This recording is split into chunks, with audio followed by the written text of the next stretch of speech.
네, 존경하고 사랑하는 70만 천안 시민 여러분 안녕하십니까? 복명동, 일봉동, 성정 1동, 성정 2동을 지역구로 두고 있는 더불어민주당 보가영 의원입니다. 요즘 시민분들을 만나면 한결같이 어렵다는 말씀들을 많이 하십니다. 자영업자, 직장인, 취업준비생, 청년, 주부, 노인 할 것 없이 요즘 어떠신가요? 라는 질문에 대상은 모두 다르지만 대답은 다르지 않습니다. 삶의 환경과 조건에 따라서 어려운 이유들은 각자 다르지만 요즘 경기를 표현할 때 어렵다에는 모두 동의하고 있는 것 같습니다. 사상 최악의 전염병 코로나19로 인하여 경제는 더욱더 악화되었습니다. 살 길이 막막한 자영업자의 자살률이 늘어났고 청년 및 중장년은 일자리를 잃었습니다. 기본적인 의식주조차 어려운 취약계층은 가혹한 고통을 감내하고 있는 현실입니다. 더구나 물가가 연달아 오른다는 뉴스 소식에 시민들의 삶은 더욱더 지쳐가고 있습니다. 경제정책에 있어서 빼놓을 수 없는 물가 정책은 코로나19 전후의 이야기만은 아니었습니다. 물가 정책은 시대적 배경 및 환경에 맞춰 바뀌어왔습니다. 과거 1960년대 이전에는 경제 성장이 최우선 목표였다면 현재는 경제 성장과 더불어 경제 안정도 중요한 과제가 되었습니다. 또한 우리나라뿐만 아니라 전 세계적으로도 경제 안정화의 정책의 핵심은 바로 물가 안정에 있습니다. 물가의 변동은 가계 소비 생활이나 기업의 생산 활동은 물론 모든 시민들에게 직간접적으로 영향을 주는 만큼 천안시 물가 정보 공개 및 물가 동향에 대하여 점검하고 나아가 실질적인 대안을 제시하고자 이 자리에 섰습니다. 박상돈 시장님께서 발언대로 나와주시기 바랍니다.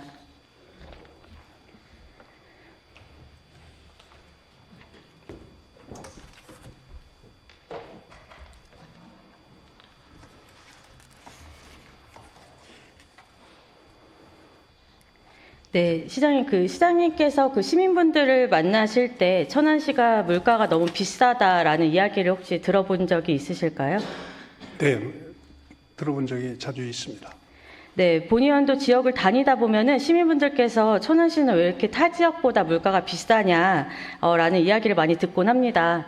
이번 시정 질문을 계기로 천안시의 물가 동향은 어떤지 그리고 우리 천안시가 나아갈 방향은 어떤지에 대해 논의하고자 이렇게 모셨습니다. 시장님 혹시 천안시청 홈페이지에 공개되어 있는 천안시 소비자 물가 동향에 대해서 보신 적이 있으실까요? 네, 몇 번 봤습니다. 네, 현재 천안시는 소비자 물가 동향 파악을 어떻게 하고 있는지 좀 답변 좀 부탁드립니다. 소비자 단체를 활용해서 조사요원 2명이 대형마트나 전통시장 7개소에 대해서 매월 2번씩 60개 품목에 대해서 가격 조사를 하고 또 이와는 별도로 물가조사요원이 매월 3번씩 개인 서비스 요금과 같은 115개 품목을 가격 조사하고 조사 결과를 이제 천안시 홈페이지에 공개하는 형태로 하고 있는데 시가 직접 하지 않고 소비자 단체를 활용해서 한다는 것이 특징입니다. 네, 답변 감사합니다. 시장님께서는 이 소비자 물가 동향에 대해서 왜 공개해야 되는지 아십니까? 이것은 지방 물가의 안정적 관리나 또 소비자의 권익을 보호하기 위해서 필요하기 때문에 그런 걸로 알고 있습니다. 네, 시장님께서 말씀하신 대로 지방 물가의 안정적 관리와 소비자의 권익 보호를 위하여 비교 공개하고 있다고 천안시청 홈페이지에도 설명을 하고 있습니다. 먼저 천안시는 물가 동향을 어떻게 하고 있는지 그러면 좀 자료를 보겠습니다. 천안시청 홈페이지에 공개하고 있는 소비자 물가 동향입니다. 네, 화면을 보시는 바와 같이 천안시청 홈페이지에 들어가면 분야별 정보의 경제 세무 쪽에 소비자 물가 동향이라고 나와 있습니다. 소비자 물가 동향에 보면 개인 서비스 생활 필수품, 공공요금 등 매월 3번 하고 있고요. 아까 시장님께서도 말씀하셨지만 주요 물품 가격 비교 조사는 매월 2번 조사를 하고 있습니다. 그럼 매월 3번 조사하고 있는 개인 서비스, 생활 필수품 및 공공요금 등은 어떻게 조사를 하고 있는지 좀 보겠습니다. 홈페이지에 공개하고 있는 농축산물 물가 조사표입니다. 네, 다음은 그 개인 서비스 요금입니다. 한 곳에 식당을 정해두고 가격을 조사하고 있는 게 보입니다. 네, 이어서 보겠습니다. 다음은 공공요금입니다. 네, 화면을 보신 바와 같이 천안시 물가 조사표는 사실 물가 동향이 아니라 단순히 가격 조사만으로 좀 끝나고 있는 게 보입니다. 그렇다면 타 지자체는 어떻게 하고 있는지 보겠습니다. 청주시 같은 경우는 가격 조사만으로 끝나는 게 아니라 품목별 평균 및 전월 대비와 전년 대비 증감률, 그리고 최대값, 최소값 등 한눈에 보기 좋게 파악이 되어 있으며 매월 물가 조사 결과 보고서까지도 좀 공개를 하고 있습니다.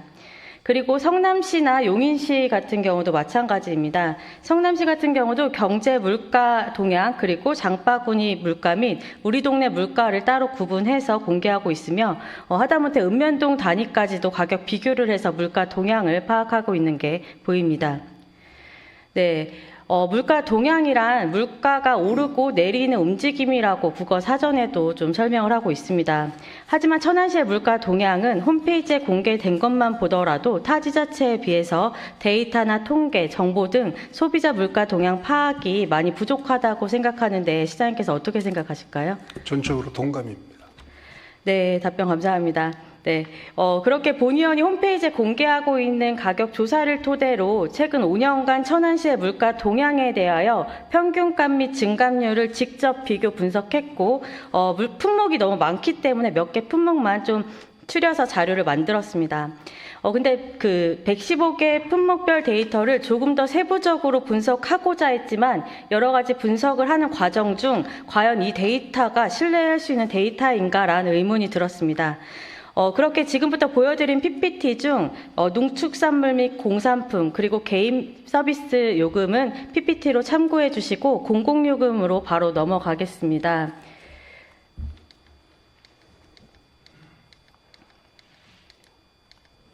네, 공공요금 평균값을 먼저 좀 보겠습니다. 앞서 말씀드린 것처럼 천안시가 공개하고 있는 소비자 물가 동향은 가격 조사만으로 이제 좀 끝나고 있는 상황인데요. 그런데 이 가격 조사마저도 맞는 데이터인가라는 의문이 듭니다. 예를 들면 공공요금에 따른 상수도료 같은 경우에는 2017년도에는 17,450원으로 공개가 되어 있습니다. 그리고 그 이후인 2018년도부터 2021년도까지는 17,650원입니다. 그래서 본 의원이 상수도료 요금을 파악해 본 결과 2017년에는 상수도 요금료 계산에 따라서 규경별 요금이 포함이 됐는데 2018년도부터는 그 규경별 요금이 전혀 포함되지 않은 걸 좀 확인을 했습니다. 규경별 요금이 포함되지 않았다라는 것은 상수도료에 대한 가격 공개가 잘못됐다라는 결과입니다. 이렇듯 데이터 자체도 일률적으로 진행이 되고 있지 않은 것은 물론 홈페이지에 공개하고 있는 가격조차도 잘못 표기한 것도 굉장히 많았습니다. 그렇기에 앞으로 천안시도 물가 동향에 대한 구체적인 현황 파악이 우선적으로 이루어져야 하고, 그리고 물가 추이를 점검해야 합니다. 그런 기초 자료를 통해서 물가를 자극하는 요인을 면밀히 살펴보고 천안시 지역경제 현실을 이해하며 나아가 정책에 활용되어야 지역에 맞는 정책을 계획할 수 있다고 생각합니다. 이렇듯 물가 동향에 대해서 빈틈없이 대응을 해야 한다고 생각하는데 시장님께서는 좀 어떻게 생각하실까요? 전적으로 보가영 의원님 말씀에 공감하고 또 이 부분은 저희가 미처 잘 챙겨보지를 못했는데요. 앞으로 이 부분은 내년 1월 이후에 좀 분명히 변화된 모습을 좀 보여드림으로써 시민분들이 우리 천안시의 물가의 추세도 가늠할 수 있도록 하고 또 가능한 한 공공요금을 비롯해서 정말 그 물가가 불필요하게 동요되지 않도록 지방적 차원에서 최선을 다하도록 하겠습니다. 네, 답변 감사합니다. 사실 본 의원이 이 시정 질문을 통해서 받은 답변서를 보면 대부분 해당 사항 없음이라고 좀 답변이 많습니다. 그리고 기초 단위 영역이 아니라는 답만 여러 차례 좀 들었습니다.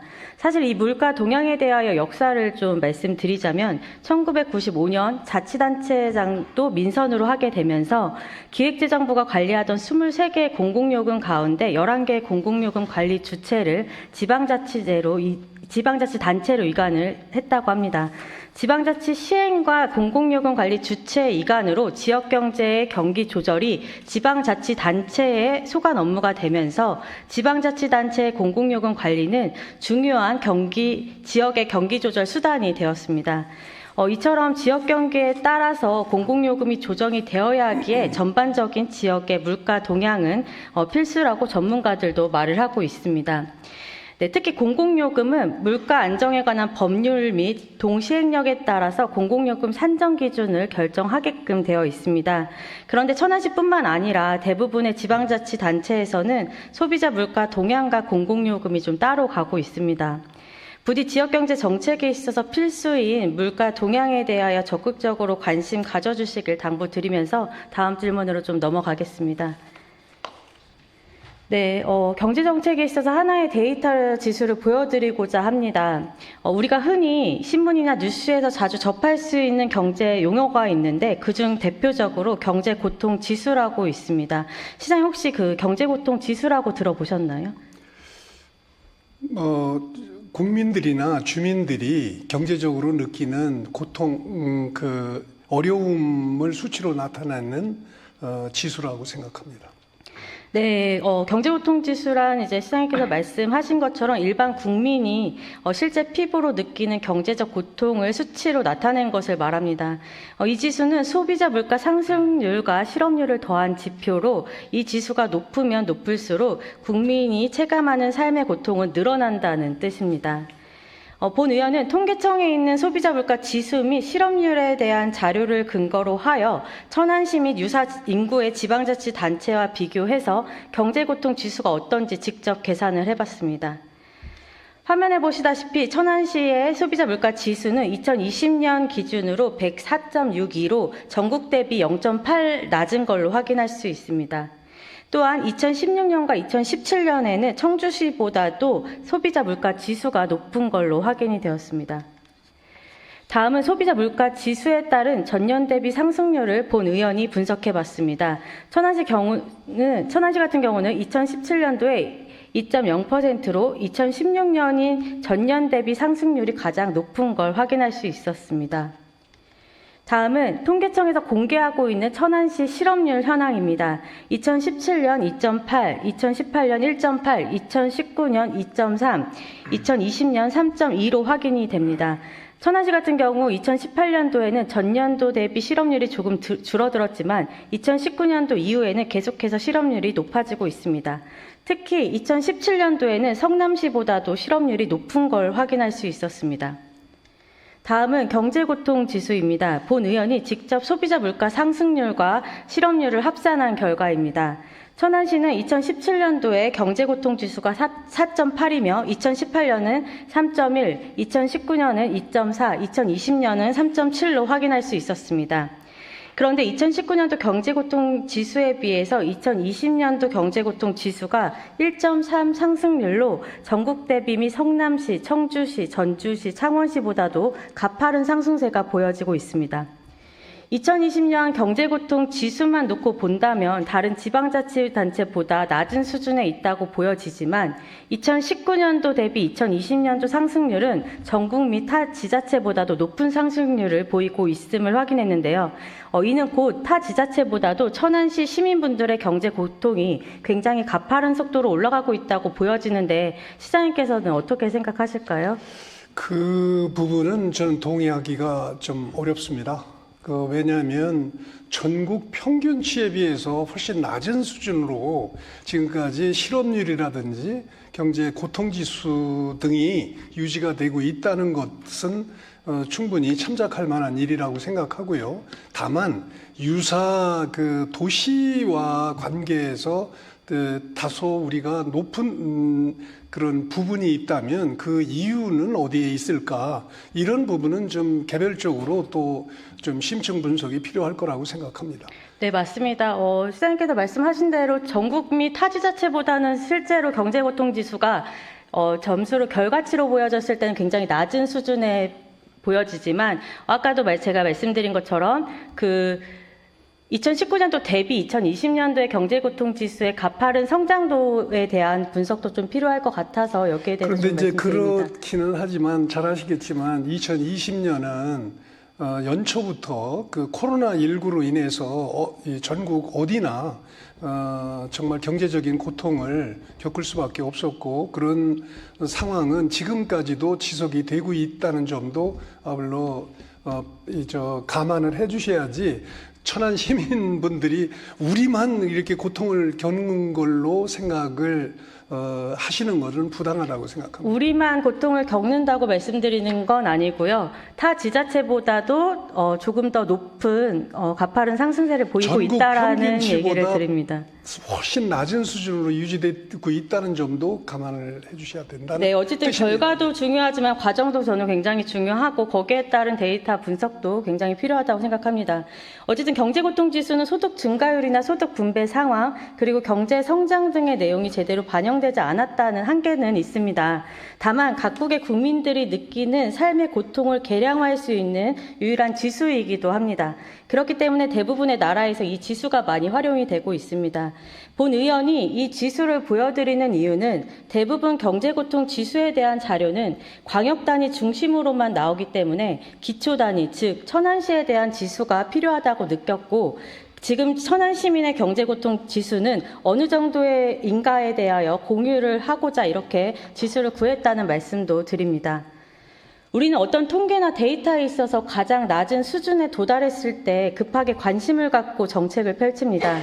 천안 시민의 삶을 나타내는 통계와 데이터가 극단적으로 높거나 낮게 치우치기 전에 미리 대비하는 것이 현명한 방법일 것입니다.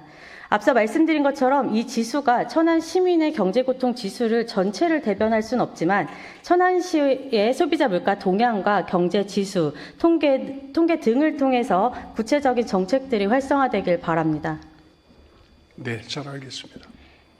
네, 답변 감사합니다. 그 소비자 물가 동향에 대하여 파악하고자 하는 중요한 목적 중에 하나가 공공요금과 더불어서 사실 그 소비자의 권익 보호입니다. 시장님께서는 그 소비자 기본법에 따른 소비자의 8대 권리를 알고 계실까요?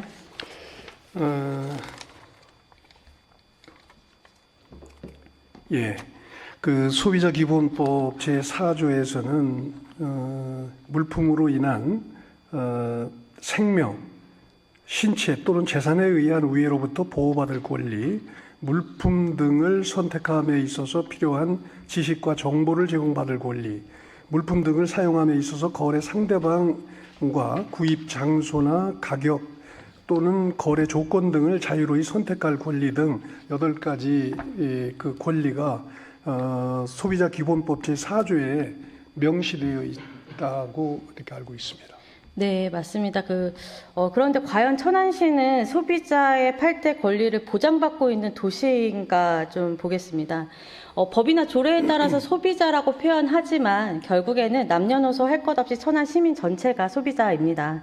소비자 기본법 및 천안시 소비자 보호 조례에 따라서 소비자 보호를 위한 시책 및 운영 개선 등 지방자치단체의 강제 조항으로 명시가 되어 있는데도 불구하고 천안시는 그동안 아무런 관심이 없었습니다.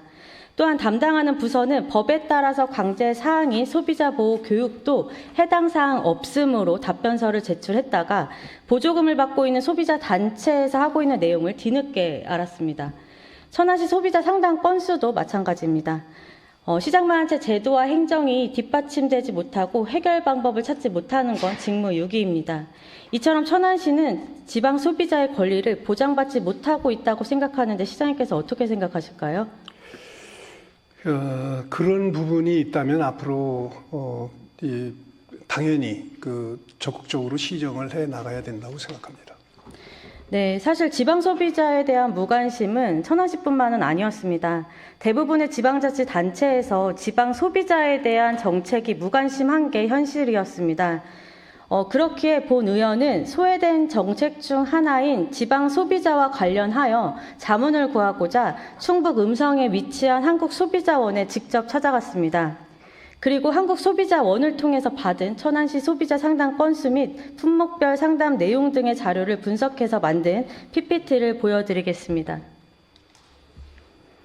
이 데이터는 1372 소비자 상담 센터를 통한 소비자 불만 상담 건수이며 10개 소비자 단체, 16개 광역시도단체, 한국소비자원이 참여하는 전국 단위의 통합 상담 처리 시스템을 통해서 조회된 건수임을 말씀드립니다. 먼저 최근 5년간 천안시 소비자 상담 건수입니다. 2017년 6,816건, 2018년 6,899건, 2019년 6,103건, 2020년 6,041건, 2021년 9월까지 3,991건으로 총 29,850건이었습니다. 다음은 천안시 품목별 소비자 상담 접수 현황입니다. 가장 많은 품목 상담으로 첫 번째는 의류 및 섬유신면 용품, 두 번째는 정보통신 서비스, 세 번째는 문화 및 오락 서비스였습니다. 다음으로 천안시 연령별 소비자 상담 접수 현황입니다. 첫 번째로는 30에서 39세가 가장 많았으며 두 번째는 40에서 49세, 세 번째는 50에서 59세 순으로 확인이 됩니다. 다음은 천안시 성별 소비자 상담 접수 현황입니다. 최근 5년간 남성의 상담 접수 현황은 13,826건, 여성은 16,024건으로 총 29,850건으로 확인이 됩니다. 네, 시장에 본의원이 확인해 본 결과 천안시뿐만 아니라 사실 대부분의 기초지방자치단체에서 소비자 보호 시책 마련이 전무합니다. 본의원이 생각하기에 지방 소비자 보호 시책에 있어서 이런 데이터를 활용해서 지역의 환경을 살펴보고 지방 소비자 보호와 관련된 정책 및 사업 등으로 이어져야 한다고 생각하는데 어떻게 생각하실까요? 저도 이 부분에 대해서 사실은 솔직히 말해서 이 물가 동향을 비롯해서 소비자 권리에 대해서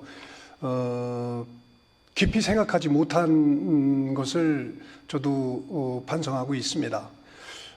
마찬가지로 우리 이 공무원들도 이런 부분에 대해서 소비자 물가 동향이라든지 거기에 대한 대책 같은 것은 국가 사무이지 지방자치 사무는 아니지 않느냐 하는 그런 인식이 뿌리가 깊었던 것 같아요.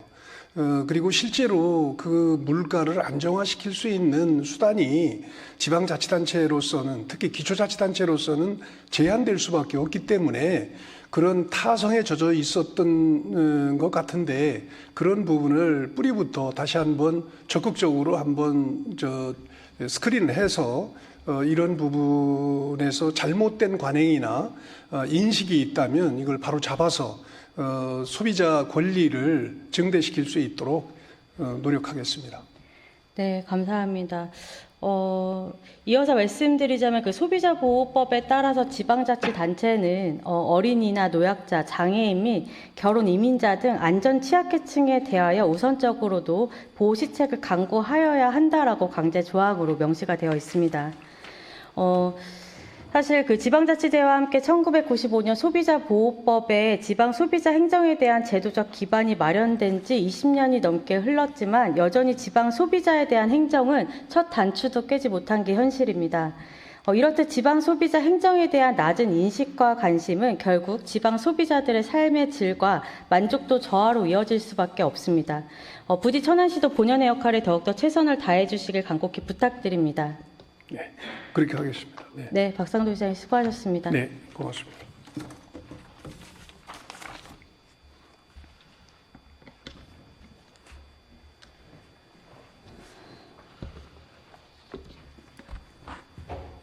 네, 마무리 발언하겠습니다. 본 의원이 이번 시정 질문을 준비하면서 느낀 점은 대부분의 지방자치단체에서 물가 안정 및 소비자 권익 보호는 지자체의 사무가 아니라는 경향이 강했습니다.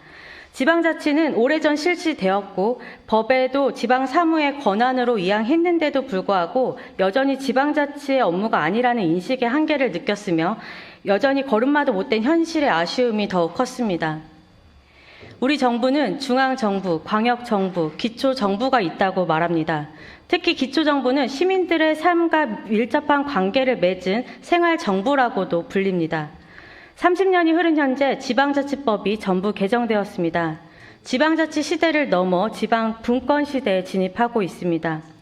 천안시도 앞으로는 생활정부답게 지역 밀착형 조사를 통해서 맞춤형 정책으로 이어져야 지역 시민의 삶의 질도 향상이 될 것이라고 생각합니다. 오늘날 시민의 삶의 질은 지방자치단체의 경쟁력, 더 나아가 국가의 경쟁력의 핵심 요소가 되었습니다. 오늘 말씀드린 지역 경제 정책에 있어서 물가 동향은 시민의 생활에 직간접적으로 영향을 미치는 만큼 오늘의 시정 질문을 통해서 현 실태와 문제에 대한 공감대가 형성되었길 바라며 천안시도 지역 경제 정책에 있어서 한 단계 도약하는 계기가 됐길 바랍니다. 본 의원은 앞으로도 사각지대에 놓여있는 곳들에 대하여 관심을 갖고 그들의 목소리를 대변하는 시의원이 되겠습니다. 그리고 주어진 역할에 소홀함이 없도록 최선을 다하겠습니다. 끝까지 경청해주신 선배 동료 의원 여러분과 언론인 및 방청객 여러분께 감사드립니다.